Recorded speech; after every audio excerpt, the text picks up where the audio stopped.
Hello and welcome to the Scoutcast ahead of Gameweek 8, in which the gentle sound of a fluttering wildcard can once again be heard. There is also the distant echo of the changing of the guard, premium FPL assets. My name is Joe. My name is Karam. My name is Tom. God, I've always wanted to do that. I'm very excited to be on. It's exciting, isn't it? Welcome, everyone. Welcome, Karam. Welcome, Tom. Now, Karam has appeared on the Scoutcast before. You both appeared on the Breakfast Club before, but Tom, this is your first Scoutcast appearance. I think I've got all that right. That's the confusing bit out the way. So, we have all had, I think, an okay week, an okay to good week in Game Week 7, but we're crucially looking to Game Week 8 and beyond. Tom, what's coming up in the show? Well, Joe, here we go. Quite a few things to talk about this week. The first thing is the Game Week 7 review. Let's talk about how a really fallow game week, I think, actually, for a lot of FPL managers went. I know, Karam, though, you've done very, very well. But it was my wildcard week, so was it a banger? WGTA listeners will know the spoiler. It wasn't. And we'll see how Joe got on as well in his dullard sort of ways. We'll then move on to the high rollers, the expensive price tag players, as there's more choice for the captaincy and premium places, which I guess has opened the discussion on differentials a bit, but less than 10% owned players who may just rocket people through the ranks. Naturally, I guess a few esoteric characters are sort of coming into the mix there, with Man City's Algerian FPL points machine fully operational. Yes, it's the ascent of Riyad Mahrez. We'll then talk a little bit about the whipping boys and the promoted team. So which whipping boys and promoted team should we be targeting? And finally, it's differentials, where I'll christen my maiden Scoutcast appearance with a doubtless blank. Actually, that sounded really weird, actually. I'll christen my maiden Scoutcast appearance with something or other. But yeah, I'll picking out a player who's not very well owned at the moment, but could well, as I said earlier, fire people up the rankings. Yes. All right, moving swiftly on. So, Karam, very weird to be doing this with you. One moment we're having a drink in Farad, and the next we're on the Scoutcast together. Let's move us on to the game reviews. And as mentioned, you did very well kind of last time out, 61, 9 above the game week average. Tell us how it went for you. Yeah, I've been enjoying the last couple of weeks since my debut on the Scoutcast ahead of Game Week 6 with 2 consecutive green arrows. And I managed to jump from 725k before Game Week 6 to 69k, which is really, really nice. A house of clean sheets in my defense. Liverpool and Chelsea came good. 4 points from Ryan with a couple of save points. Did really well against Chelsea. The City boys, they're always a source of points, so they continue to deliver. Kevin De Bruyne and Sterling with a very late goal before he got substituted, so thanks for the goal. However, he was not my captain. That's unfortunate. Miguel continued to deliver. I actually call him, shall we call him Miguel? Because he's been really, really great with a great value. So Miguel continued with 8 points as well. And apart from that, captain fail yet again. I always get the captaincy and the vice captaincy wrong. I must have followed Joe's theory from the last video. Maybe I'll give myself my gut another chance next week, but then who knows? Might luck be with me next week. And lastly, I continue with the disappointment from my forwards. There is no love between myself and the forwards this season. From all the forwards I picked in the first 7 game weeks, there is only 1 goal and 1 assist between all of them. It's just not working with me. All the points are coming from midfielders, from the midfield and from the defense. So I'm very thankful for that. So probably that's why I'm very close from hitting the wild card after next week, the beginning of the international break, because of course, that means I'm gonna bust the template, which we will talk about, of course. Yeah, well, I mean, I look at your team there, above average. It's doing well. It's 3-5-2 is working well. You're saying all the points come in midfield, but yeah, 3-5-2. There we go. You're making sure you're getting those points in midfield. I do covet your McGinn. I've always been on the cusp of almost getting him in every week. One day, Game Week 38 or something, I'll get him in for his inevitable blank. Tom, you got 52. Bang on, no, just 1 or 2 above average, I think. You're freshly wildcarded though, and up by a smidge around the 1.4 million mark, which, maybe not that great, but I didn't think that's too bad at this stage of the season. Certainly, top 10k is a big possibility, I reckon, by Christmas. Yeah, I hope so. I mean, it was the wild card week, so obviously it was a little bit disappointing to not absolutely smash it. I guess in the whole time I've done who got the assist, I've not really had the rub of the green on that wild card week, and it feels like every time So you see I've got Son captain there. I have gone for a differential and kind of tried to really fire myself up through taking a risk like that. It's kind of been a big green arrow on the horizon that's been kind of taken away from me, and I've kind of had to make do with a tiny green, and that's what I got this week. I mean, I got unlucky, to be honest. I think most of my frustration has been vented at the scapegoat, who is Serge Aurier. Just because I think him being sent off changed the complexion of that game, poo-pooed my differential captain in Sonny, and I was very lucky actually to get him over 60 minutes. Elsewhere, I was worried about no Salah, but I just about got away with it, I think. But yeah, after the early assist for Son, it kind of leveled out for me a little bit. I'm still quite happy with the wildcard though. Like, the midfield did excellently, as you can see. All of them returned. The fat front line unfortunately did not come in for me, but nonetheless, I thought this team was primed for points, and as we'll find out on the bus team later, I'm fairly happy with it. How do you do, Joe? Yeah, well, I mean, similar score, 51, so just 1 point off. So similar, really. I wildcarded a week or two before you, also sort of treading water at the moment. We've got I've got a definite very template team, and you've got an almost template team, but it's bordering on the smashing it. And I think Firmino there is I know we'll talk about it a bit later, but I do like Firmino as a sort of, I hate terrible word, cover for Liverpool, but I think if you're going to go Salah-less, he's like a little security blanket that he's not going to be too bad a game week if Liverpool absolutely hammer a team. So yeah, for me, I mean, I've still got 2 transfers in the bank. Until I heard some injury news about KDB, I wasn't planning to make a transfer unless I made an audacious transfer, and that was going to be involving Aubameyang in and downgrading Salah, dare I say. But I know, surely not. Which surely I would have, not. which I no doubt would have had second thoughts about anyway. But the lure of Aubameyang against Bournemouth, and indeed for the rest of October, was too great to turn down. Don't know, but the KDB. Anyway, we'll talk about that later as well. Just before we go on to the features and the talking point and the player and the teams that we're going to talk about, I just want to mention a few rough with the smooths. So Leicester fan Andy Gonard, one of the Fantasy Football Scout team over the years, he got 67. It was the highest score out of us moderators and contributors for the site. His Pereira and Vardy points came in, Leicester fans. So when Leicester do well, Andy does well. But Doherty's 15 points rooted to third place on his bench. So what an amazing score it could have been. But the very fact he's got Doherty and then benched him. Oh my. Rough, smooth. That's going on there. Kenneth, he moves Luca Dean and Hayden out, and they got a combined -1, I believe it was. He moved them out for a hit. Got Yarmolenko and Sionju in, so he's up on the deal. I kind of quite like that. That's nice. It's not a huge one, but he's set him up nicely, and he's got rid of Hayden as well on the week he gets a red. That's a nice feeling. Brad moved out Dina for Pereira, the Leicester Pereira that is, and Liam. Well, here's a rough one. He moved out Josh King. Finally had enough of him, just as he's starting to come into fantastic form, and even moved him out for Firmino. I think during October that move will be okay, but I know I was having a quick listen to your podcast as well, Tom, this week, and I know you're quite keen on Josh King as well, and I don't know whether he's going to be your differential later, but I know you quite liked him as well. Yeah, so I mean, some troublesome moves there, but also some good ones as well.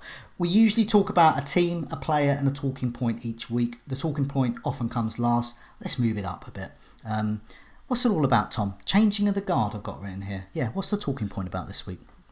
Yeah, that's it. That's what I've got in my carefully constructed script here, Joe. I've got changing of the guard, and you've told me to say that Salah and Sterling versus a new group of captaincy candidates is what I've got to mention here. So Salah is the 4th highest owned player, 41.4% actually ownership at the moment, and Sterling's got 5%, 37.6%. And there's lots of questions everywhere about this, and they all kind of refer to those players in the upper echelons of price. So Andres asks, can we afford to play the Pep Roulette? When Mane loves says, are people forgetting the bigger picture regarding Sterling? Hardly Athletic says, Mo or no Salah. Xabi Alonso says, Aubameyang essential, question mark. Soccer Philosopher says, is Man City attacking double up or treble up a great idea? And after the news broke, Ambu said, what to do with KDB if he is out for game week 8? Who are the best potential replacements? So a lot of chat about the attacking options potentially and the kind of premium options too. I've just got a question for you guys. We've got so many attacking options at it at the moment. I just wanted to know, out of the top 20, how many do you reckon are forwards? Oh, probably There will be about 3. I haven't even looked. I would say 8. Yeah, you're closer, Karen. So it's 9 at the moment. 45%. Yeah, 45% of the top 20 are forwards, and we've got 3 slots for these guys. It's absolutely crazy, isn't it? And it's lent itself to a scenario where there's so many picks which are live. There's lots of liquidity. Like, what are we going to do? Like, and you've got the premium players hanging around too. There's so much choice at the moment with so many players at it. And Salah's got the most shots, most touched in the box in the last 4. Sterling's got a higher expected goal involvement. He's 4th behind KDB, Mane, and Mahrez, that sort of thing. But Karam, I know you're thinking about doing your wild card. Like, how are you going to navigate this? And if Joe can kind of flip the screen, I know you're looking at that now. What premiums are you picking, and how are you approaching that? Well, beginning of the season, when I built my squad, I built it really for the first 8 game weeks because I noticed that Leicester City, Arsenal, Chelsea, they have fixture turn, and they have very nice run between game week 9 and game week 15 or 16. Now, time is coming in and things are going as I planned because Aubameyang did not blank yet. Vardy is just in form now. He scored a brace against Newcastle. He's a great pick. He's a stats buster. He doesn't need to have underlying statistics to convince me that he's a good pick. He averaged 160 points, 170 points each year. He has a good track record against the side that they are facing in the next 7 weeks. So for me, I think that the template now, Salah Sterling, is going to shift a little bit, probably not for every manager, because there is that FOMO, which is fear of missing out of some key players like Sadio Mane or Mo Salah. They are heavily owned, but it's really hard to justify moving them on because of the ownership and because of the fact that they are Mo Salah and Sadio Mane, so they can score at any game week. But for me, I really want to play this year on the fixture. I really want to try to maximize on the benefit from Aubameyang and Jimmy Vardy. The question was for me, those heavy hitters that I have now, how many of them I'm going to captain in the next few game weeks? Mo Salah, probably I will not captain him between now and game week 12. The only convincing picture for me is game week 11 against Aston Villa. But then Man City hosts Southampton, so probably Man City boys will get the armband. And then, on the other hand, Aubameyang is captainable in 5 or 6 of the next 9. And so the shift of the captaincy and the premium assets, I don't really want to miss it out. I don't want to really block myself from an opportunity that might arise. We've seen last season that the returns of Mo Salah against the top 6 sides were lower than the non-top 6 sides. And for this round of fixtures, do I believe that Mo Salah will return? Yes. But do I believe that he will be the best captainable option? Probably not. The other question I have for myself is, will Aubameyang and Vardy match Mo Salah for points and value? I would say probably yes, even if not better him. So from that standpoint, it's also a key for me to continue the momentum. Now, this is one of the dilemmas I have, whether I really need to do all of this. I have good arguments to justify that. But then what would happen if Mo Salah exploded in the next few game weeks? Then the wild card, the nice looking team could easily backfire me. And we are still in early stages of the season, so I can find myself again back to 700k or 800k because of a failed wild card at the end. So it's sort of a tricky one. But that's about the wildcard in general and the Leicester assets. Hey, Karam, I just wanted to say, because with your wildcard there, what I like to do when I wildcard, for better or worse, is think about who my cash cows are going to be. Who are the players that I don't mind ditching so I can free up some funds to move it around. One of the problems I'm finding with my current wildcard is that my cash cows are essentially Salah and Sterling. So I'm still sort of locked in. I have to make that move to get rid of one of them. And Salah would be the one because of the fixtures, as you said. But looking at your team there, you don't have the Salah cash cow. But who would you say is your cash cow? Who is the player there out of, say, Aubameyang, Vardy? Who are the big guns that you got there that you'd be quite happy to get rid of? Well, essentially, I'd like to get back Mo Salah after game week 12 when the fixtures of Liverpool turn. That's something I didn't completely forget about it. But the only cash cow I have here is Aubameyang, to be honest, because I really try to make sure that I don't make a big surgery in my team, so I can get Mo Salah back. So I try to do it in 2 moves, for example. Now. Aubameyang is the one that stand out in the team. Now Vardy is really hard to, unless you go to Greenwood and then you upgrade Mount again to Salah.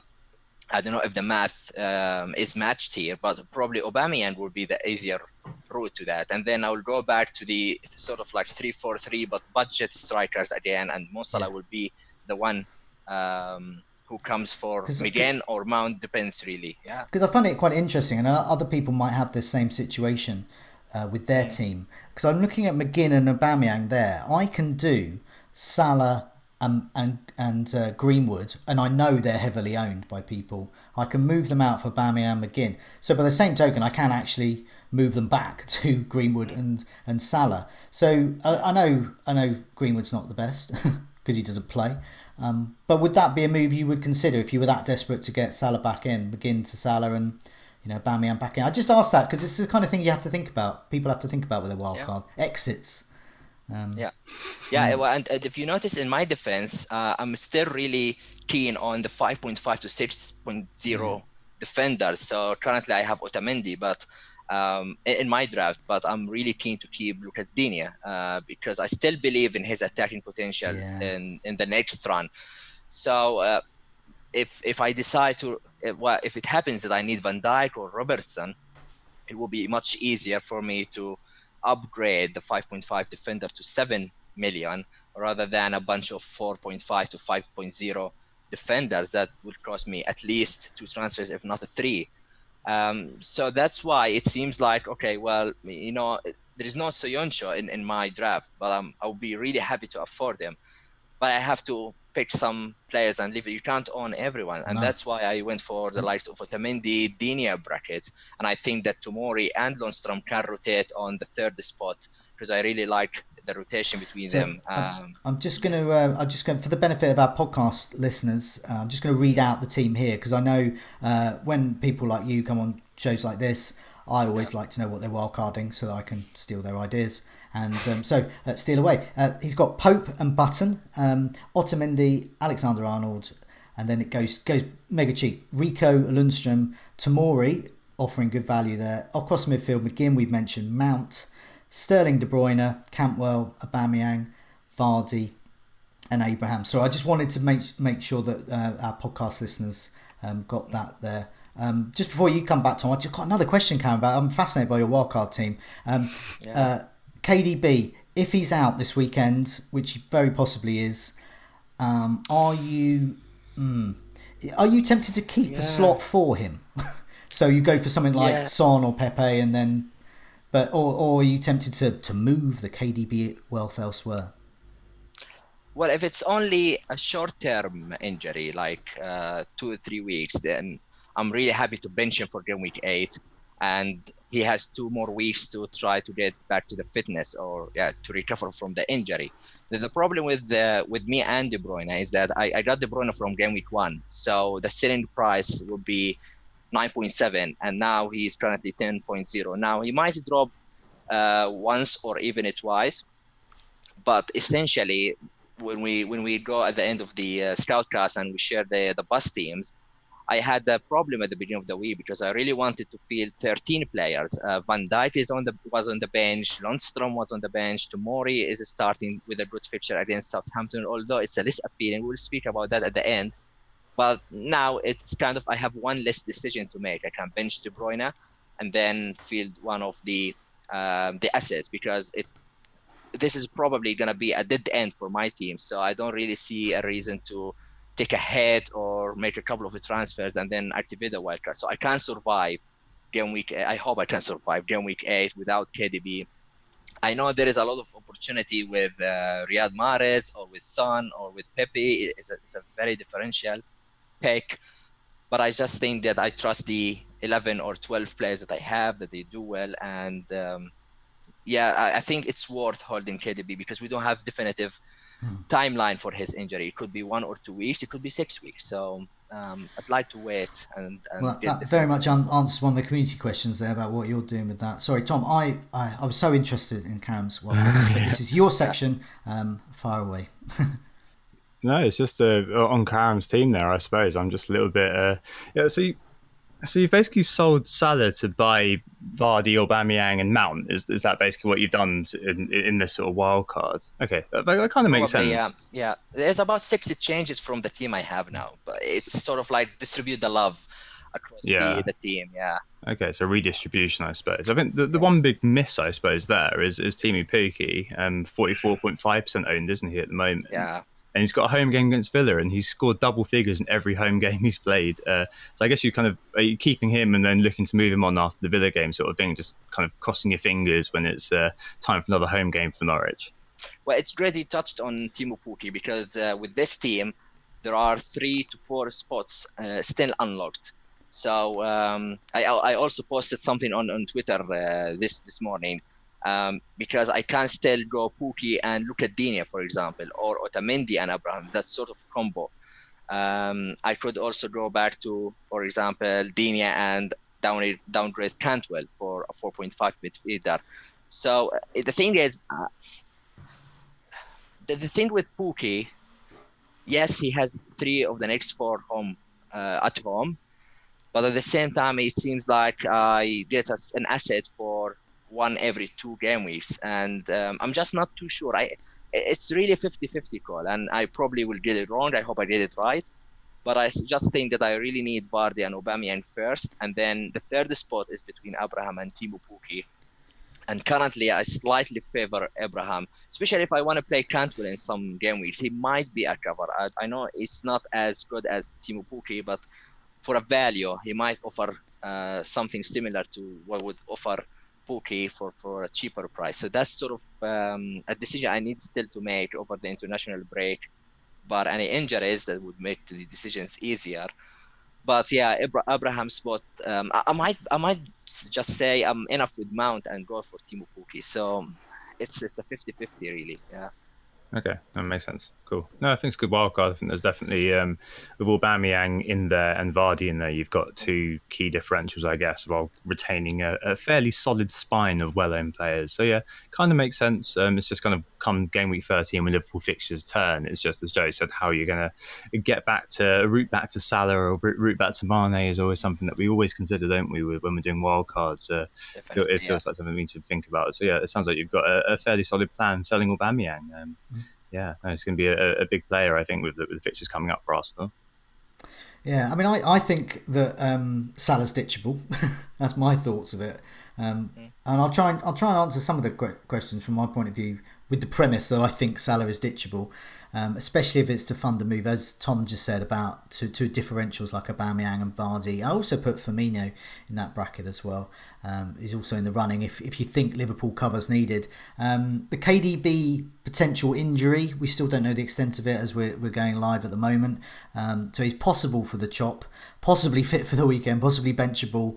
But I got him at 9.7. I don't mind losing 0.2. It was a really good tweet I saw just now, actually, from Philman, who's appeared on our Meet the Manager series, who says, one of my golden rules is that I will never let the funds I've tied up in a player stop me from selling them. As someone who advocates points over pounds, I do like that. I'm quite happy to ditch KDB if he's out, because I've got 2 free transfers. I'm quite happy to move him on for a week, maybe 2, maybe 3, however long he's injured for, and then go into the international break still with my 2 free transfers and take it from there.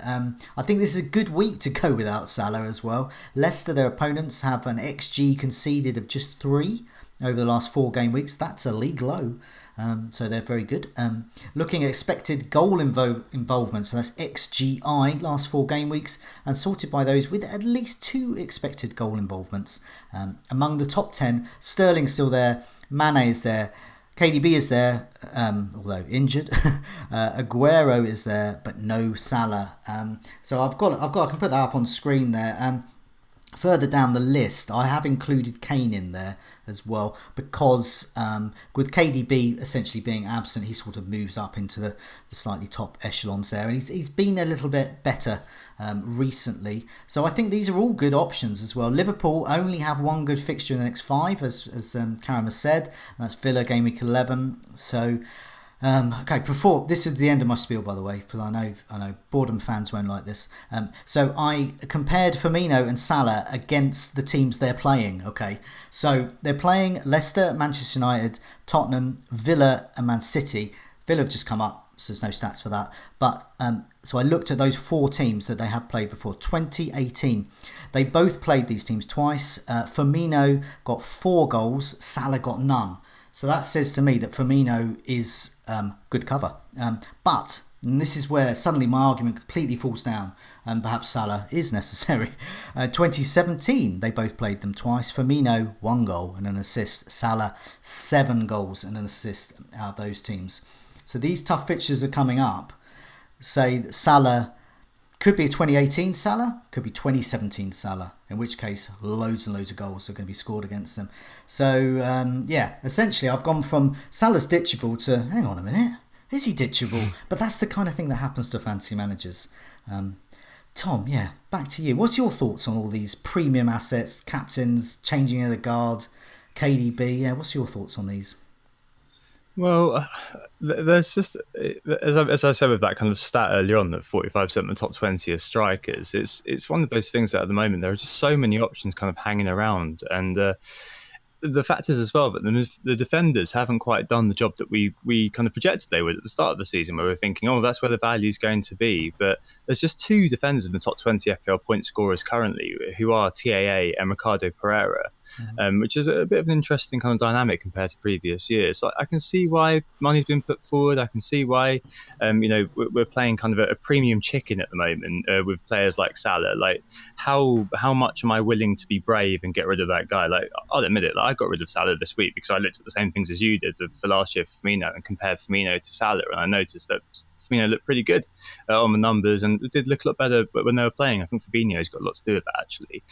But yeah, like with Salah, there's so much FOMO, fear of missing out, and fear of Mo Salah, that I can understand why there's so many managers. Like Andy, obviously in the difficult circumstances, was forced to pull the wildcard this week and couldn't quite go without that Salah comfort blanket. So I completely understand why a lot of people do look at it that sort of way.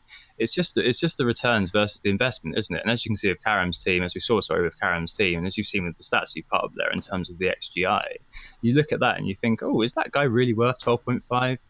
Maybe not at the moment, but I think come game week 13, that's kind of the point where I personally, and probably a lot of other people, are targeting bringing Salah back in. So I'm hoping people keep selling, because I'm hoping that his price falls. Because after that City game, they go on the fantastic run in game week 13 and 21, where they don't play any teams from the top 6 last year.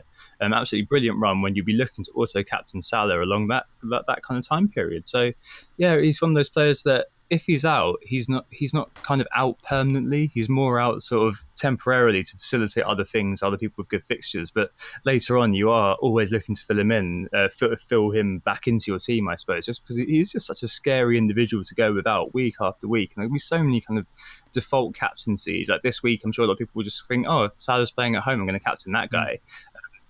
So you're really exposed to that sort of risk, and tie in that ownership, tie in the fact that the numbers are still very, very good. Like we had that last season as well. Lots of people lost faith, and he came back to punish. And what's that won't happen again? It's just about having an objective look, perhaps at the numbers, an objective look at where your advantage lies. Which at the moment, I guess with Karam's wildcard and what I kind of thought was, well, that was removing Salah to make sure I've got a better depth of quality elsewhere.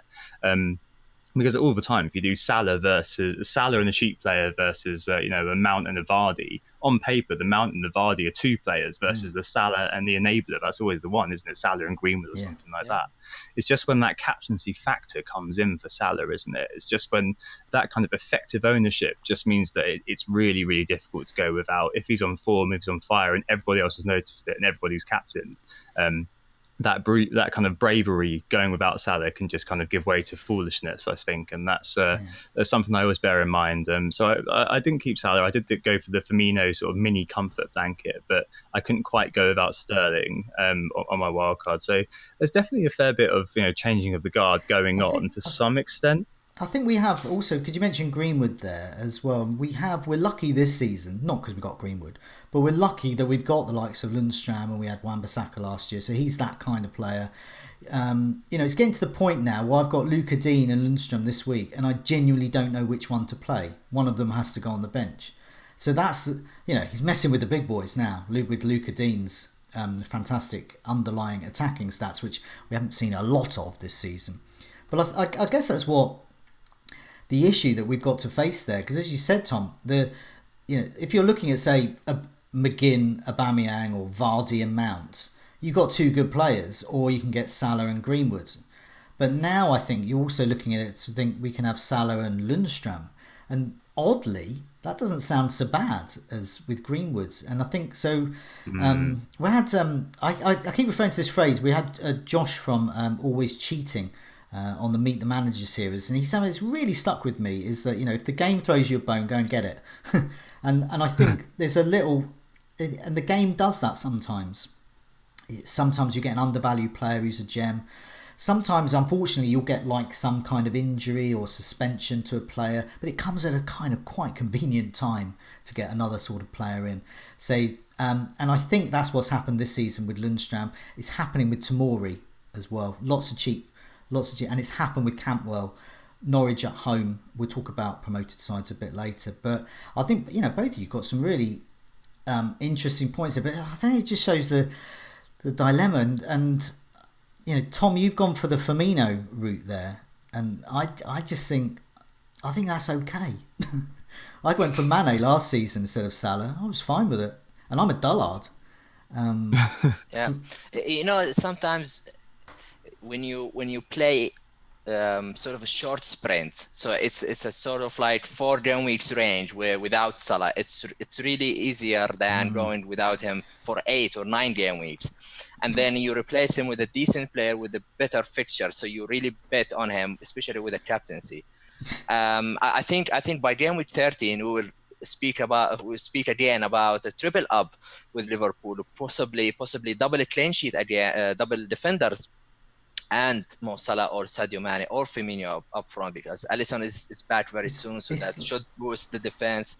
So I think well, I hope, of course, that the damage will be really minimum, if not beneficial. With Salah, it's like, and I feel it's like for those that have seen the film Trainspotting, that where Ewan McGregor, he's unfortunate. He's got a bit of a drug habit, but choose life. And when he chooses life, and he tries to get his act together, he doesn't have a good time at the start, and that's basically what people who've just ditched Salah are going to be like a bit. They're going to be fall down a toilet and hope they return. but do you know what? After a couple of months, it's all right, and you can go back to being gallivanting around Scotland having hijinks. Instead of stuck down a toilet. Anyway, I've just thought of that analogy. It's not very clearly worked out, and I should have written that down somewhere, but it's that kind of thing. Salah is a bit like coming off something that someone in Trainspotting. A bit like coming off the smack. Yeah, basically. Yeah, no, I get what you mean, though. I think what's also interesting about going about Salah is that it is a difference point, right? Because a lot of people are going to look at it and remember what happened to the likes of me last year, selling Salah before Bournemouth and getting that hat-trick rammed in my face. Like, people can be so scared of doing that, but you've got to point the difference there. Okay, the last couple of seasons I've sold Salah, I've been instantly kind of punished. This season, I didn't get punished in Sheffield United, so I'm sure it's coming against Leicester. But it's a really big point of difference, because suddenly you've got a kind of configuration of players which is different to everybody else. If you've got Salah, you've got that kind of value, that price sort of magnet that means the rest of your team is necessarily a little bit less. There's a little bit less depth of quality to your side. So yeah, very good difference point. And with all wildcards, like you're not marrying it. Like you can always course correct later on. Like, I don't understand when sometimes, like, I'm sure you've had this, Joe, as well, and Karam too. When you post your team up on Twitter, people can be like, "What are you going to do about that? What are you going to do about this?" And it's just, you can always course correct. That's what free transfers are for. Right? It's like Karam mentioned the magic phrase: in 2 moves, I can get ... And that was always what I look for in the wildcard. So when say, how are you going to get so-and-so? In 2 moves, I will get so-and-so. It may mean removing so-and-so, but in 2 moves, it can be done. Let's move on to the next section. It's a particular player we haven't mentioned here, but it's a differential that can help people who are looking to move on their expensive players and get some maybe better ones in. So yeah, Karam, who is the player, the midfield differential that a lot of people are asking questions about? So it's the Algerian star Riyad Mahrez. So back to Man City again, and we have potential injury for Kevin De Bruyne. We have Riyad Mahrez, who is just scoring goals for fun, performance at the very top, sharpness. Pep Guardiola praised him in the last couple of press conferences. So there are a lot of questions now about Mahrez, whether we should get him as a replacement for KDB potentially, or even as a downgrade or a cheaper route to Man City midfield at expense of Sterling to afford the likes of Vardy or Aubameyang up front. So Miguel asks, is it worth getting Mahrez in as a cheaper way into the Pep Role squad? I like the term Role, Pep Role. Final Fantasy with another question: is it worth downgrading Sterling to Mahrez? Tom, I'll go back to you. Give us your thoughts on Riyad Mahrez, and is it worth bringing him in? Oh, I really like Riyad Mahrez. I'm spoiler going to speak about him in the differential section as well. One of those things where the script unfortunately collides, Joe. It doesn't quite work out, but I have plenty of stuff on Mahrez. The secret is there is no script. It sounds like a script because it's so highly polished, but there is no script. Well, it's just professional ethics, isn't it, really, Jay? That's what we do as a pseudo-journalist, or real journalist in your case. But yeah, I'm a big fan of Mahrez. Though I think with him, like, I know there are a couple of questions there about removing Sterling from Mahrez. Like, we now see that Sterling hasn't played in Zagreb. That's a Sterling captaincy this week. I would not be removing Sterling from Mahrez, that's for sure.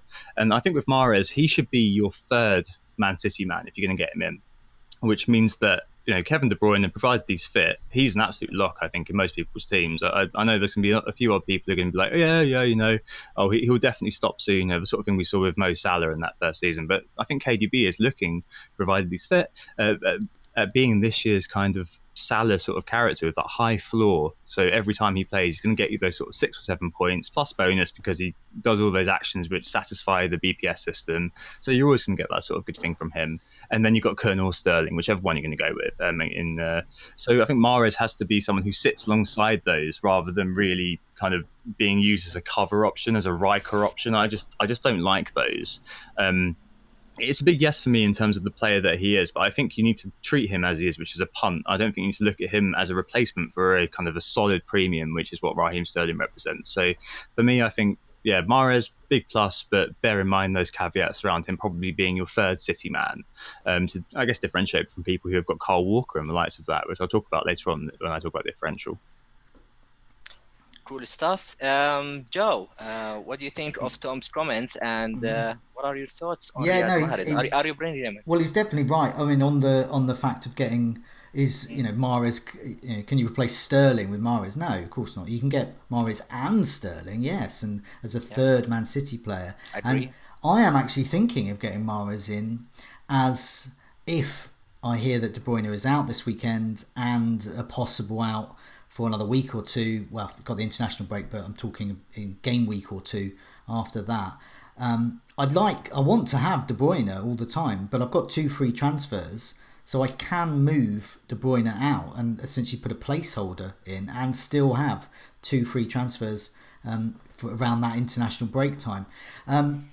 Do we think Mahrez is good? Yes, he is. We've seen him on the pitch. He's getting the assists and the goals. So all matches this season, 3 assists, 2 fantasy assists, obviously in FPL with Gibbs, and 2 goals as well. His shots on target 10, chances created 20. And considering De Bruyne is on another superhuman level of 29 chances, Mahrez is quite, he's getting there really. Aguero's created 10 chances and Raheem Sterling 12. So the fact that Mahrez is up there on creating chances, he's up there with scoring goals as well, with 10 shots on target so far this season.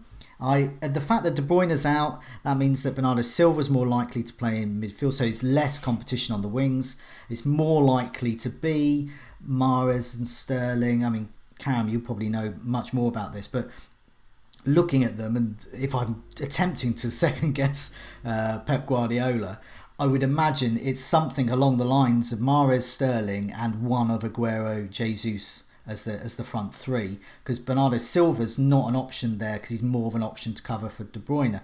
That's what logic would decree. So I don't mind getting Mahrez in at the moment. At the moment is if I just can't bring myself to have, for even a week or two, a 10 million player on my bench. Whereas I think a lot of people who've got him in game week 1 are going to bench him because they've got too much value, or they think they've got too much value tied up in him. And people who don't have him, obviously, laughing, and because they can get in other players. And I'm in sort of no man's land. I'm quite happy to ditch. I've only got a small amount of value. Quite happy to get him back in. I don't want to restructure my squad, so I find it difficult to get KDB back, but I would just like a little placeholder, like a Son or Mahrez, David Silva, one of those players, and then when De Bruyne is back, hello De Bruyne, and you come back here. Karam, talking to people like Neil as well on the team news, and I was talking to David earlier about it, but we're trying to second guess Pep. Karam, do you think that, as a Man City fan, do you think that kind of that front line is accurate? I don't know. That's a simple answer. I would start with a Pep role. I think we really need to invite Guardiola to play FPL, and we really want him to feel for us. We've been trying to second guess Pep for 4 seasons already, and we never got it right. So basically, you have to play the patient chip with the Guardiola. If we have a chip, we have to call it patience, and we have to play it with the Guardiola because it's really, really hard to predict him. But if we try our best to break down the assets, I still think that first Sterling is the better pick over the rest of the midfielders, along with KDB, if he's not injured for a long time. And as you said, Joe and Tom, once he's back fit, he should be straight in our squads. But then, if you really want to go to Mahrez, you have to either have a dead-end team. If you are close to Wildcard, for example, then I don't mind a punt on Riyad Mahrez for the next game week. If he does not start, then you have the flexibility with a Wildcard to adjust and reverse the decision. But you really need to have a rock hard, in my opinion. Mahrez is a great pick.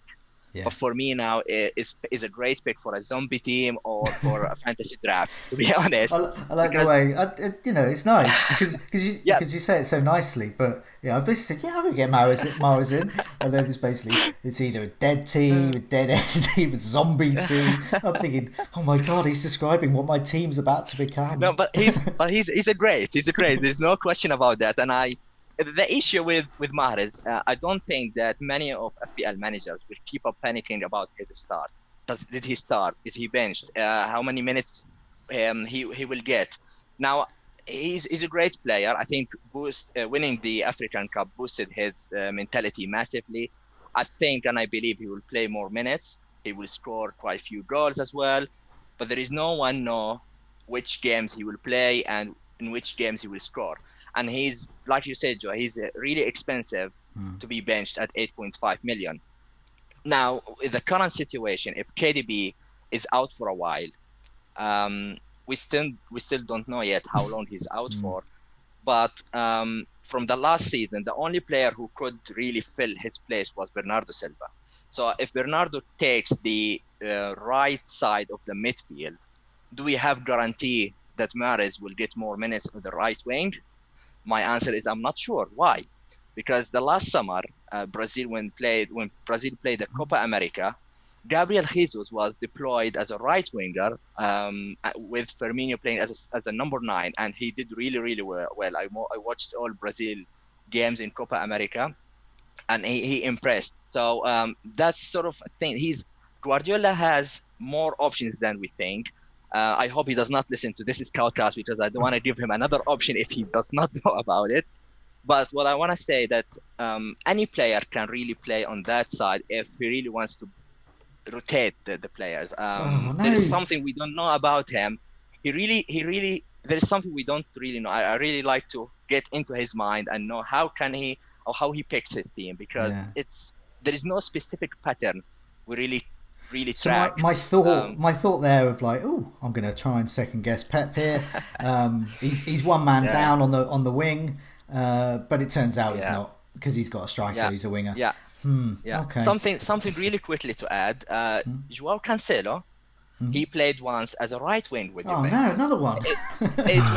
He played it once, but he's originally a right back, so that's all good. But there was a necessity at one game. If we wait long enough, we're all going to be playing on the wing for Man City. It's actually just start shoving Otamendi on the wing. I wouldn't be surprised if Ederson played as a striker. Yeah.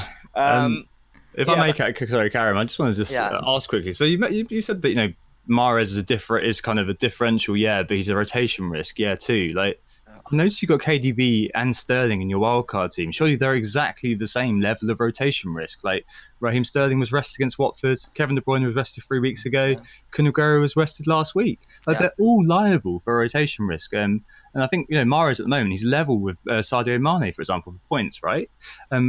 He could be incredible, and again, I'll talk about this in a minute with differentials, but a really, really good differential for a lot of people. Like, I'm not sure we can be leveling but he could be rotated sort of worry at a player like Mahrez. Like, you've got to go into it with your eyes open if you're taking that punt, just hoping that you have the extra finger in the City sort of attacking pie, right? I don't think we can get overly kind of in it with Pep and rotation, because it never leads you anywhere. You're not going to see any pattern. You've seen multiple times Sterling doesn't play midweek, doesn't play on the weekend either, when you're thinking, he's bound to play because he's been rested. Like, that happens so often with Pep, that with players like that and with City in the mood they're in, like, I think it was actually a real kind of a differential sort of opportunity to triple up on those City sort of attacking assets and getting a finger in that pie. I keep saying that, and that sounds really, really odd now. But no, I like it. I mean, basically, you were talking about the right wing pie. Is that a thing? And a right wing pie. And we've since found out 4 or 5. The entire Man City is in the right wing pie. Anyway, alongside Bojo. I just wanted to mention something. So I think the Mahrez is okay. I actually think it's quite a dullard move getting him in, because if you can get KDB back easily, it's not too much of a problem. But in our comment section, Steve Stanfeld was saying you can't win FPL if you're not Maverick.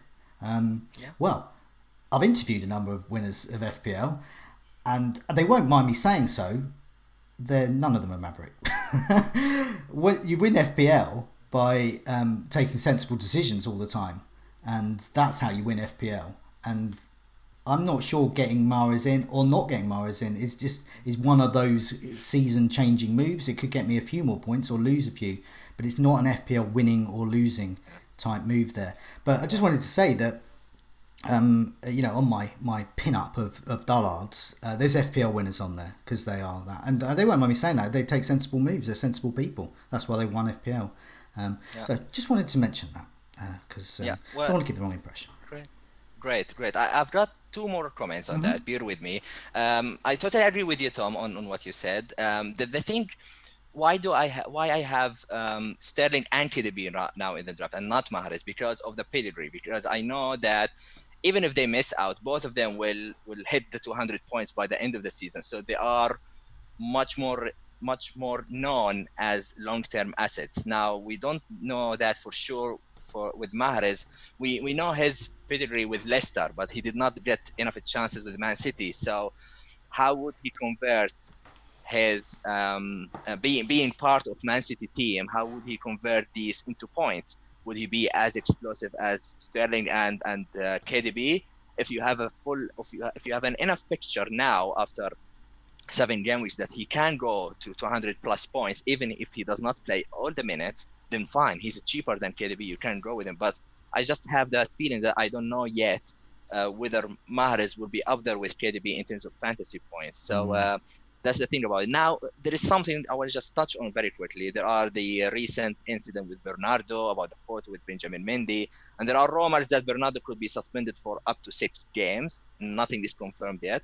But if that happens, let's assume that it happens, then yes, we will have another discussion with a cup of coffee, and I'm all in with Mahrez because literally Pep does not have any option apart from playing Otamendi at the right wing. So that's something to monitor. It's going to go on. It's like trying to second guess Pep is. Yeah. I feel is the big thing for because City are the team that are going to score 3 or 4 or 5 goals every match. Yeah. They're the team you want to invest heavily in, especially their attack. And they've been crucial to all our good and bad game weeks over the last 3 or 4 seasons. But especially, it was something I was thinking more about last season was getting a handle on rotation more and just accepting it, just sucking it up and going, right, okay. And that's why I went for Sterling more than Aguero this season. It turns out they're both rotation risk, but I thought that I've always thought of Sterling as more of a rotation risk. And it turns out he is, as they all are. But I thought, I'm going to have to do it. You're just going to have to go with it. And you just have to get used to it because the rewards are so great. If you can have a team that has got the likes of Sterling, Aguero, Mahrez, De Bruyne. I just want to max out on these lads. What do you fancy David Silva, for example? He's still less than 10%. He's 1 million cheaper. Now he's had his haircut. Yeah, definitely. He pops up with a goal every now and then. So just saying. I do. Yeah, he's another one. He's overlooked, isn't he? Definitely. Yeah. He's quite small, I suppose. He will be forever. He will be overlooked forever, David Silva. Yeah, I mean, and I think he will be because this is his final season. He's going to join David Beckham's whatever improbably named team he's got for Miami, whatever it is. Into Miami. Into Miami. So he's going to go off. I get the impression he's not having a Yaya Toure type of final season where he's going to come on like for the odd cup game. He's having a proper final season. He's properly needed. So yeah, I don't rule David Silva out at all. Let's move on to the other side of the table. The promoted sides, possibly the whipping boys as well. We've had a few questions about this. This sort of it combines like something we regularly look at really, which is who is the latest whipping boys in terms of clean sheets. And Mike has said, are Watford and not the promoted sides this season's whipping boys? We had similar discussions last season. Is it Watford or is it Cardiff who are that season's promoted team? Kloppers are... Who are the best enablers, and are the likes of Campbell and Lundstrom and other promoted players still the best? Alchemist asks, is the Pookie party over? Of course, Vardy has got his own party going on and people are starting to look that way. Big price difference though. Tom, what do you reckon? What do you reckon to the promoted sides? Do you think the term whipping boy just doesn't apply to them this season? But yeah, what are your thoughts on them, and are you happy with the familiar names I've mentioned so far? Yeah, oh god, there's so much kind of going on at the moment, isn't there? That it's very, very hard to keep up. But yeah, in terms of the whipping boys, I think it is Watford's right now to some extent. So they're conceding 2 things. One is the volume of shots. They've conceded the second most shots overall in FPL or the Premier League at the moment, and also joint first with those defensive stalwarts, West Ham, the big chance conceded with 23. Until Quique Sanchez Flores can sort out that demoralised looking side, I think that, yeah, that's the sort of team that we do, and you guys obviously pick that up with the whipping boys kind of phrase, pick up on and want to be targeting players and owning players versus those guys. I mean, they do have a decent kind of run coming up, of course, and but you know, game week 9, for example, against Spurs, maybe you'll be targeting that, and also kind of game week 11 against Chelsea. I think there'll be many of us with the Mount and the Abraham double up, just hoping that Watford are still rubbish then, won't we? I guess in terms of the promoted guys, the story has been about Norwich, hasn't it? And Pookie in particular is an interesting one. So I think he's actually sold the most of any player at the moment. I think it's about 75,000 managers have seen enough after 2 blanks and gotten rid of him. So they're about to play Aston Villa at home, and they've scored double. And Pukki scored double figures in every single home game so far. I think the story with Pukki is an interesting one because it's not so much about jumping on. Jumping on became a bit of a no-brainer, a hygiene pick, or however you want to call it. The story is when you jump off. When were you going to calculate that bravery? That your bravery is going to be kind of rewarded, I guess, because Pukki's still doing very well in the numbers. Pukki's had the most shots on target, for example, amongst strikers this season. I guess it's an individual judgment there, and the ownership's always going to be very high of a player like that. Haunted by Richarlison last year, who had a very high ownership from very, very early on because of that early explosion, and the Wilson-Fraser combo last year after we'd all sold and moved on, continuing to punish us. And you've got Cantwell there as well, who's absolutely fantastic as a kind of a fourth mid or a first bencher, a real kind of flexibility enabler in some ways. At the moment, actually, he's third for respective goals, just below Salah amongst midfielders. So, yeah, I guess that's kind of that huge miss against West Ham game week 4, but it's not too bad, is it, really? Two very, very nice players there. For Sheffield United and Villa, I think they're, at the moment, apart from Lundstram, of course, who pretty much is in by dint of that amazing early sort of price point, and now because of ownership, they're both teams that, for now, I haven't seen enough from, and for now, they could easily be teams like Huddersfield and Brighton, sorry Joe, of years gone by, teams that you can just happily forget about and ignore for the course of the season and not be particularly let down. Obviously you've got McGinn doing very, very well. I think he's had the most shots in the box over the last 4. So he's one who's always going to start, and Chris Wilder has underlined as being kind of their key kind of source of goals, key talisman, if you will. But kind of between them, I'm just not too sure at the moment if there's any kind of interest from me outside of Lundstram and Heaton. So yeah, very, very kind of boring dullard picks would be the only ones who are jumping out at me. I'm not going to be buying a Hotter or buying a I know, for example, Luke's very, very keen on Callum Robinson, but I'm still not going to be picking up on him either. I think we'll need to get some sort of a run of fixtures going, some sort of measure of consistency with them, because I think we're still figuring them out and still kind of maybe not seeing them as whipping boys, but kind of thinking, well, we know Norwich, know what they're like, we know they're defensively suspect. With those other two, it can be either. It can be that they kind of close it down and win against Everton, or there's the kind of the terrible show that was put on against Arsenal. So it's very, very tough to try to assess those guys. We've got the memories of other promoted sides. So last season, you get Wolves. So we all want another Wolves. We want all these cheap players coming in, and at the same time, you want a team like Cardiff, for example, who are just giving up loads of chances, and the teams can hammer. And so what we're not getting. We're trying to get used to this season. The promoted sides have all got a sort of Wolves element to them.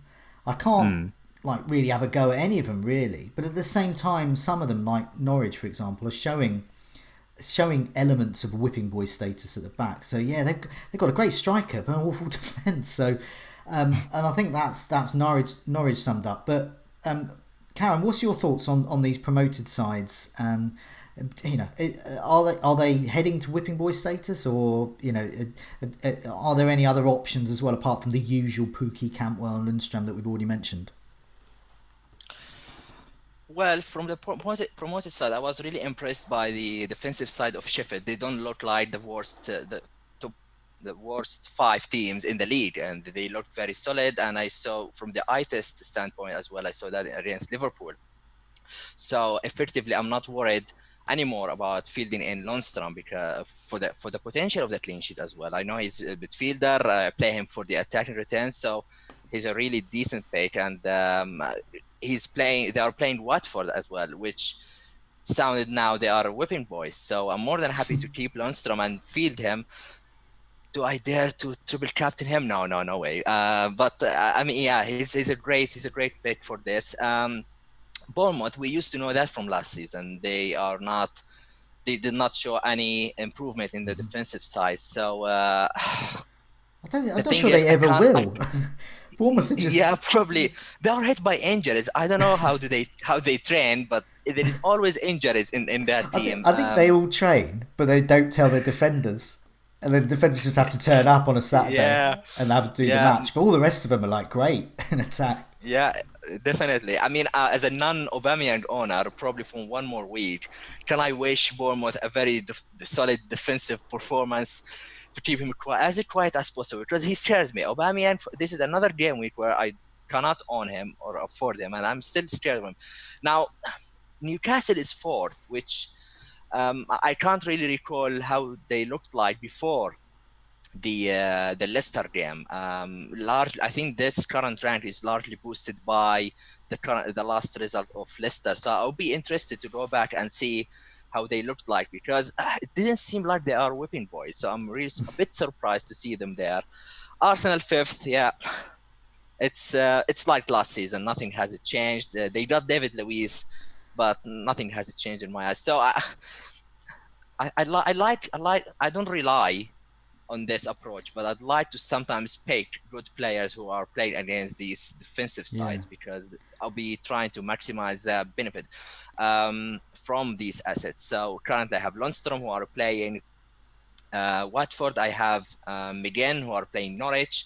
I don't have any cover against Bournemouth, but I can survive with that. If you look at Sheffield, for example, they are mid-table teams. So I think they are the ones. Aston Villa is quite mid of the table. I thought they conceded a lot of goals. So this is what we're having to get our heads around. We sort of we quite like them. Yeah, but does it have to do with the expected goal conceded for Aston Villa? Because I thought they are part of. I would have expected them to be part of the women boys, but they are not, as I can see in the table. So I think Norwich, with the injuries they have, they will remain there for quite some time, I think. Sheffield, they looked okay, and Aston Villa, mezza, and sometimes they'll be One thing, I mean, first of all, Watford are the whipping boys. So expected goals conceded, they have the worst record over the last 4 game weeks. Norwich have the second worst, so they are indeed there. Bournemouth are still up there because pathologically Bournemouth, I don't know what they do. Their defenders lock them up all week or something, and then just let them out. Get them drunk before a match. I don't know, but something's going on there with the Bournemouth defence over a long period. And Sheffield United and Aston Villa are behaving like mid-table teams, and their expected goals they're conceding are like mid-table teams. They're just okay. One thing I do like about the promoted sides this season, people might like this because I usually hate on the likes of Cardiff or something, or Middlesbrough, and take great glee in their demise. But I'm not going to do that with the promoted sides this season, because what I like about them is I think they seem quite predictable so far. And I know we've only got 7 game weeks of data, but they sit like McGinn is the Villa's main threat. He is their talisman. If you're going to get a Villa player, get McGinn in. He's the guy who's going to score goals. They're set up for his runs from midfield to score the goals. He's got an eye for goal. Get him in. Norwich are completely pants away, but they're great at home. Now, they keep getting these injuries away from home, so we're not fully convinced on that data point yet, but it's certainly shaping up to the predictable way. Away from home, don't bother. At home, absolutely incredible. Pukki's returns, Cantwell's returns at home, way much better than away. Sheffield United are defensively better than you'd expect for basically a championship squad. So, amazing. So we're not witnessing another Wolves, but we're seeing bits of Wolves in all 3 of them. And I quite like it. So there's a lot of love from me for these promoted sides, and no hate as well. I've got some boring stats about Norwich away and home, but basically just back it all up really. XG 1.4 per match, so they're scoring 1.4 per match at home, and away it's just 1. Big chances are having 2.3 big chances per match at home, and their big chances are only 1.2 away, and their shots on target 5.3 a game at home. Shots on target on average 3.2 a game away from home. So they're the boring stats to back that up really. You got Norwich assets. I mean, you could almost bench them away, but at home, I want to be without them as well. Let's move on to a differential. Tom, you're marking your Scoutcast debut with the chance to pick a differential. Pukki, Haller, Cantwell among our better picks. Pepe as well. Didn't he score after you picked him, Karam? So no pressure. Just success. Just success. Unfortunately, great success in that mix. Tarkowski has also been mentioned, so that takes the pressure off. So Tom, who have you picked as your best differential over the next 4 game weeks? All right, so this is kind of devolved into a Mahrez loving, hasn't it? Really. So it is Riyad Mahrez. I touched on this earlier with regard to Mahrez being There you go. City. Yeah. And I guess the reason why I've looked at these is because we're all really bunched up right now. Like, I'm sure you guys have seen in mini leagues, and I'm sure that you guys listening and watching have all seen this mini leagues, that if one person gets a 70, even a 65 this month, September seemed a very fallow month for most people, especially in our mini league, you can shoot up the rankings, can't you? Like, it still feels very unsettled, but like, with established setups everywhere, it's time for those kind of low-owned individuals to really come through. And one area, I guess, midfield, Sterling, KDB, Salah, Mount. That feels like the template or the twemplate or the whatever you want to call it, midfield that's going on, which I guess represents an opportunity. And the opportunity is to zag where others are zigging, I suppose. Mahrez, second for shots on target over the last 6, second for expected assists, as you mentioned, Joe, behind his impresario and now perhaps Crockter teammate Kevin De Bruyne. He's scored the 12th most FPL points overall so far. So Karam's extolled his virtues, and I completely agree. Like, the guy is owned by 3.6% at the moment. That's differential in of itself. Keep an eye on minutes for Algeria. But over the next 4, it's Wolves, Crystal Palace, Aston Villa and Southampton, I think it was. 3 out of 4 home games, so Mahrez has always been the most effective. It was a bit of a home bird for Leicester as well, wasn't he? Pep specifically said last year, he'd been unlucky not to play. Sane, I guess, being injured has opened the door for him. But where I think Mahrez is really interesting is because he's a compound differential. So it's not really a differential in of itself. It's a differential because you're pairing him with other players and making a unique sort of combination, which is a little bit different to everybody else. And maybe it's a little bit of a different way of looking at differentials. So apologies if I'm going over people's heads. But I guess you can always have 3 players from a team, from any of the top teams. And I guess we always do triple up. And City are a great example of that. They're a team that have stats that we always rave about, a team you're going to want to treble on. But let's consider this a little bit. Like, most people are going to have, one of Sterling and Kun Aguero and Kevin De Bruyne. So who's the third sort of player at the moment? I had a look around, and it looks like Kyle Walker, a 17.2% owned, who's far outside, of course, the accepted template at the moment. He's owned by almost 1 in 5 managers, and Zinchenko's got 9%. So triple City midfield is actually mad. That is just so different. I know, Josie, you said that it wasn't really a dullard move to move KDB if he's injured out for Mahrez, but moving Mahrez in whilst having KDB and Sterling in situ, that's pretty maverick, isn't it? Like, what are the odds of anyone actually having that? Well, I had to look into it, actually. A key stat is that 0.04% of managers own KDB, Mahrez and Sterling. 0.08 own Kun over Sterling in that combination. That says one word to me, which is advantage. Like, those stats that Mahrez has got, the low ownership, the ability to be in assisting and scoring, sort of all-rounder that we saw at Leicester, with a proven ability in those big games when he's not missing penalties, of course. Like, you kind of just wish Bernardo would go away so he'd be a lock, right? If you have a likes of Todd Cantwell, kind of first bench, who can come off kind of feasibly if Mahrez doesn't play. I mean, obviously, you may get that annoying kind of 20-minute kind of cameo, but it is City. That could easily lead to points, couldn't it? And, I said to you, I challenged you a little bit earlier on, Karam, about this, but all of the City assets are rotation assets. Let's just take that off the table altogether as being, but like, it's just completely, like, it's basically like stating I like my family or I am British. Like, they're completely, it's implicit. Do you know what? I rotate my family. I just find it much easier. I captain a different one every week. Yeah.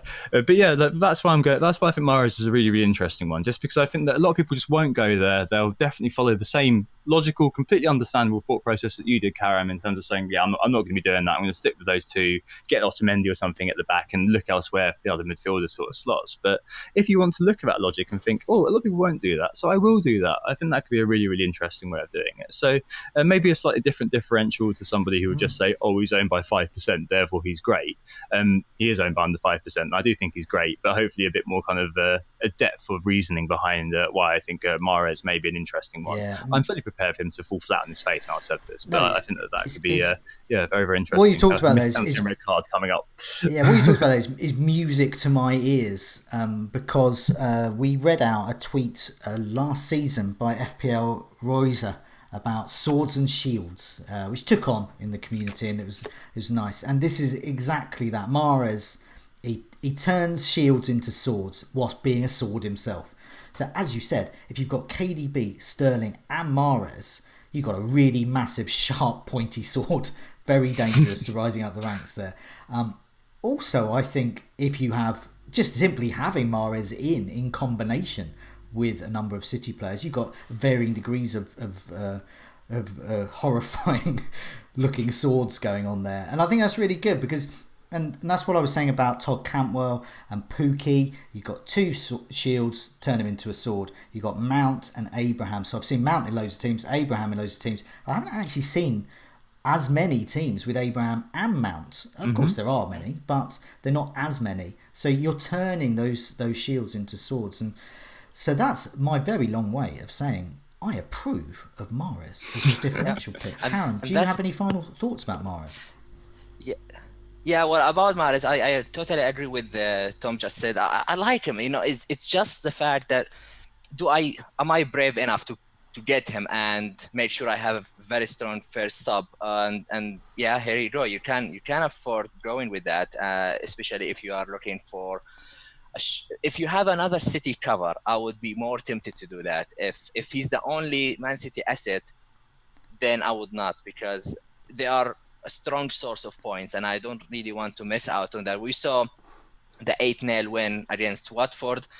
We all had Sterling potentially, but he came with 0 points. But for those who had KDB or had Aguero or had Riyad Mahrez, they enjoy the points. So I really think that Mahrez is a good asset, but he has to be backed up by another Man City asset, and that should be, like Tom mentioned, at least 2, and Mahrez would be the third one. So that's my thought on Mahrez. And last point about the shield and the sword thing. I just saw a tweet on Twitter, I think yesterday, about a combination of triple Man City, Timo Pukki, Cantwell, and Mount and Abraham. Those 6-7 assets, we call them template, but actually they are only owned by 2.1%. So actually, when you look at the team, you say, oh, this player is a template, and this player is a template, and the 11 you have is a template.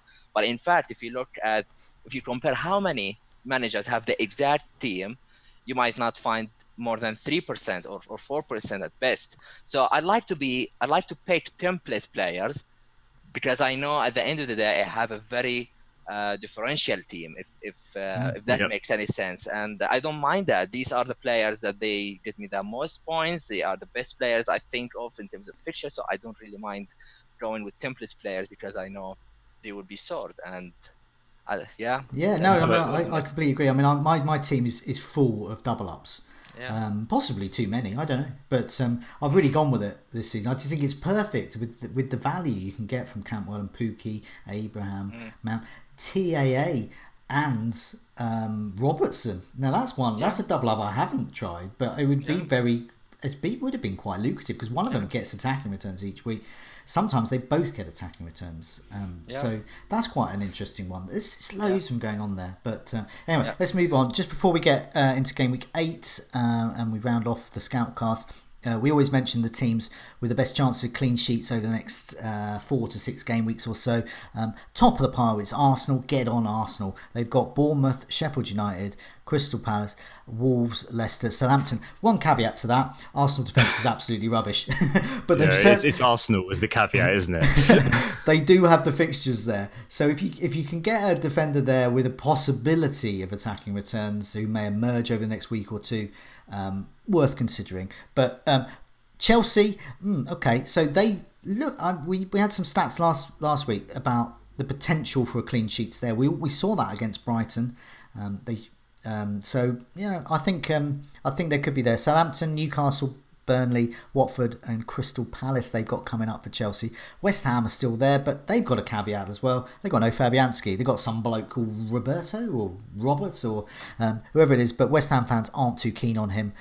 Burnley are next there. So people who are Pope, Loughton, those Peters, those types of players, good stuff is coming, I think. Everton at home. Then Leicester and Chelsea gets a bit tricky there, but then Sheffield United, West Ham and Watford, great bunch of fixtures. Norwich are next in line. I'm not even going to mention them. It's like me talking about Arsenal's defence being really good.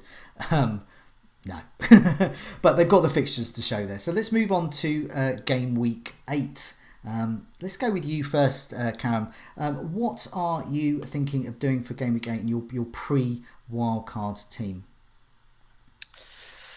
Okay, so I have one free transfer, and I struggled feel I had a bench headache with my defenders. I have 5 defenders, and I'm really happy to play all of them, to be honest. So currently, I made a little switch from the photo you can see, from the team you can see now in the picture. So I'll be starting with Trent Alexander-Arnold, Luca Dini, and Lundstram. I'm seeing Watford as top of the whipping boys teams made me more encouraged to start Lundstram because, effectively I'm starting midfielder, right? So I like his potential against Watford. Now Van Dijk is on the bench and Trent is starting. It's sort of like splitting the risk of a clean sheet. Plus, I'm expecting more attacking potential from Trent than Van Dijk. However, if De Bruyne is out, then he will be coming in, probably himself or Otamendi. I might do that. That will be one of the transfers I'm considering. Van Dijk to Otamendi and field him instead of De Bruyne, and that will be the team. If I decide not to do anything with the outfield players, then I might do Ryan to Henderson. I just don't think that Brighton will get a clean sheet. Henderson, it will be a double up against Sheffield, but there is always a chance to get some save points or a clean sheet. They are at least more likely to get that. Sterling is captain. De Bruyne is not a vice captain anymore, followed by the news of his injury. So the vice captaincy is on Salah. Mm-hmm. And that's pretty much it. I tried to tweak the team a little bit and get the likes of Aubameyang and captain him potentially for a head, but I don't think I'm going to go for that. I just think that the 11 I have now are strong enough to get me through Gameweek 8. And then hopefully Saturday, after the deadline, the wildcard will be active and start tinkering again during the international break.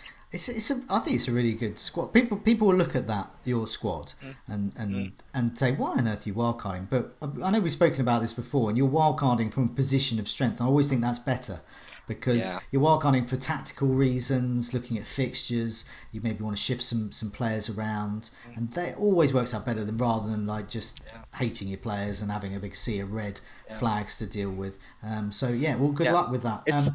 Thanks. It's a bit of a worry, to be honest, because the last couple of wildcards are wildcarded from a position of weakness because I'm hit by injuries, players out of form.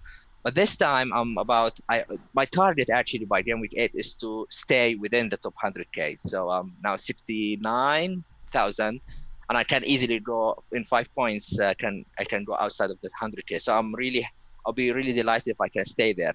And then there is always the theory that don't change a winning team, and that's sort of like a definition. So if the team is doing well, then why would I change the team?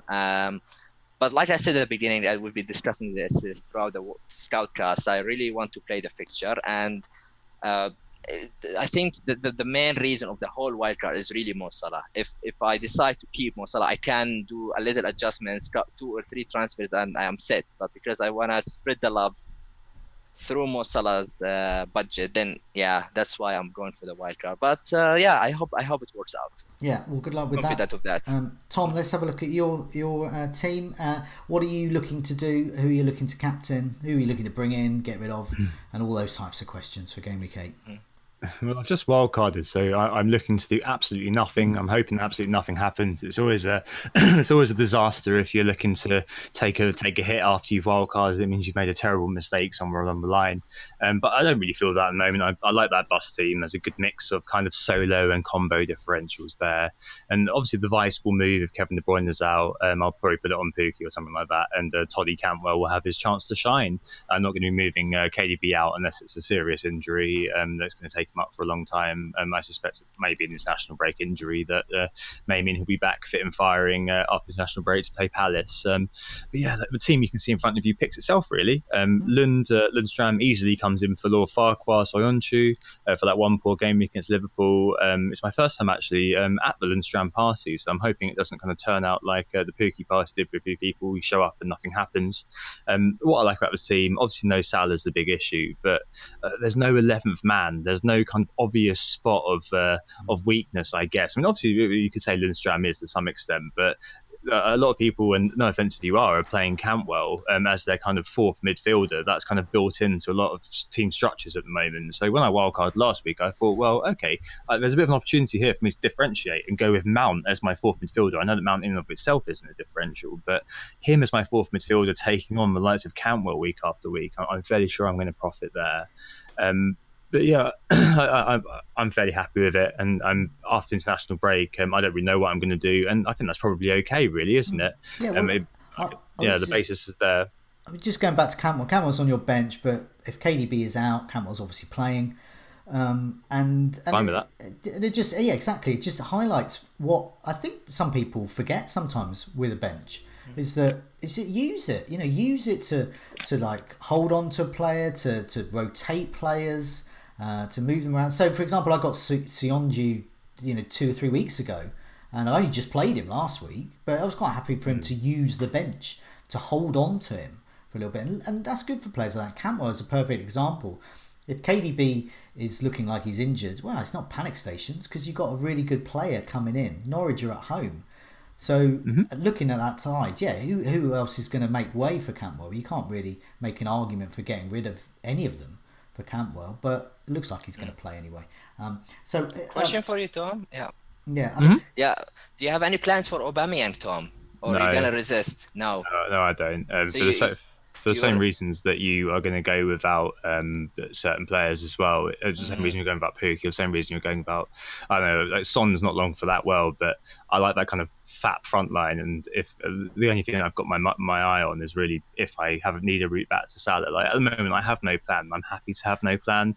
If Aubameyang does get to the point where it's ludicrous for me to ignore him, then I'll buy him in. At the moment, I don't have that plan, but if needed, I'll do it. Simple as that. Like I think this team's a decent basis for it. I can see that the argument for Aubameyang. I'm just myself an Arsenal fan, so I often find it difficult to pair backing. You don't have this problem of glory hunting as a Man City fan, Karam, but for me, I tend to find that the despair of Arsenal invariably letting me down. I don't like that being mixed with the despair of my Arsenal FPL assets also letting me down. I don't like the double whammy.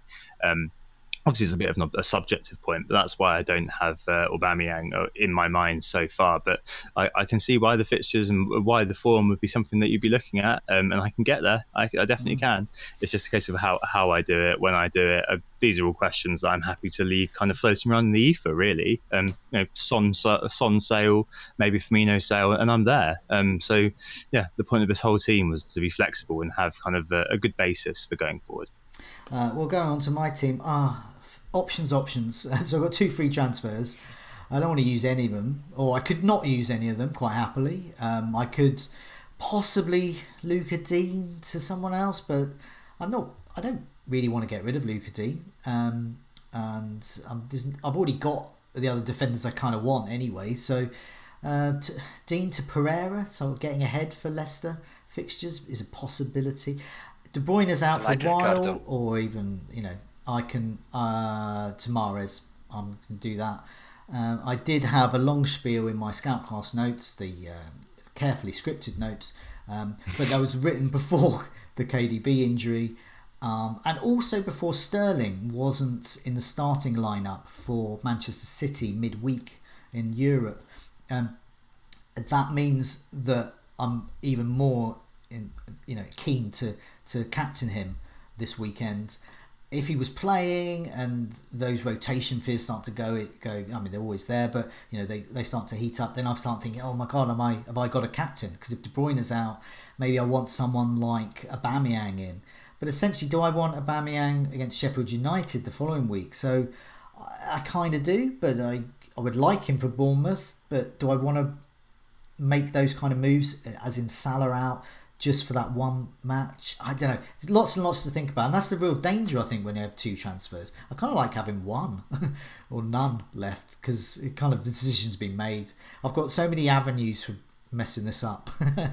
But what often happens, I'll try and do nothing. But I don't even want to do nothing. Oh. Anyway, fantasy management, eh? Oh, blimey. Anyway, it's a goodbye from me. It's a goodbye from me. It's a goodbye from me as well. Goodbye all. And just before we go, I just want to say, like we always say about the members area, all the stats that we've been reeling off here have come from the Fantasy Football Scout members area. If you are not a member, sign up. Lots and lots of goodies await you. If you are a member, go in and have a look. And I was talking earlier on the captaincy video about captain tables as well, and those types of tables, goals imminent, all those types of things. It's quite Moorish doing them. But anyway, finally, it's a goodbye from me.